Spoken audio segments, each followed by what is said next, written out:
fun to help out at all during that point either. All right, the countdown to Kansas City being on the international stage continues, and it's an exciting morning because the World Cup draw is happening today in Washington, D.C., and in just a few hours, we will finally find out who each country will be playing. And we will also find out which teams will be playing at Arrowhead next summer. Here's how it works. Countries will be divided into 12 groups of 4 teams each. This draw will determine who, when, and where each country will play in the first round of the tournament, with Canada, Mexico, and the U.S. hosting matches across 16 cities. The top 2 teams in each group, plus the 8 best third-place teams, will advance to the knockout stages. The draw is going to happen at 11 a.m. our time at the Kennedy Center in D.C. Tom Brady, Shaquille O'Neal, and Aaron Judge are just some of the big names who will be there to assist in the World Cup draw. And don't forget to join Nick Vassos and Harold Kuntz getting us ready for Fox 4's Ready for the World Cup special at 10 o'clock this morning. It's going to take you right into Fox Sports live coverage of the draw in Washington, D.C. And at the top of the hour, the first fans will be guided into KC Live to be part of the World Cup draw watch party. Fox 4's Marcus Officer is live at Power and Light right now. And so, Marcus, we're sensing a lot of excitement ahead of the big draw later this morning. Any people showing up yet?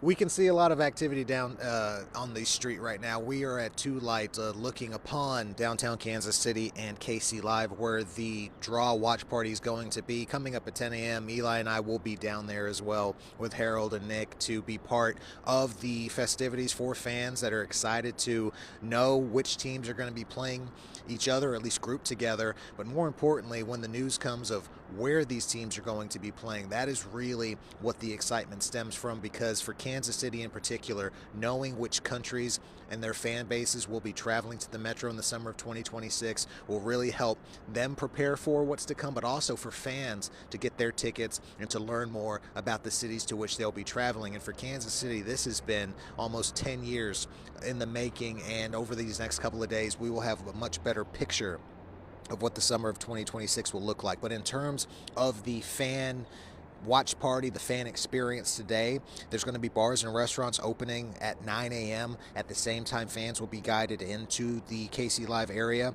We also know that there's going to be 1,000 scarves given away. We showed you those a little bit earlier this morning. We'll have those available for you at 10 a.m. to those that arrive. But really, this is going to give us the understanding of the impact of the world's eyes and us being on the world stage. In fact, Tracy Welpley with KC 2026 says Kansas City is going to be prepared for whatever of the world's teams arrives here in just a few short months. The bid to become a host city for FIFA World Cup 26 started nearly a decade ago. And so the final draw really is this moment that, has been anticipated for 7-8 years because we are such a welcoming community. The big question everybody wants to know is, who is going to be here? Who are we going to welcome? Who are we going to see compete against each other? And we've rallied together. We won this bid as a community that was united around soccer, and that's the way we're planning to host the World Cup in 2026.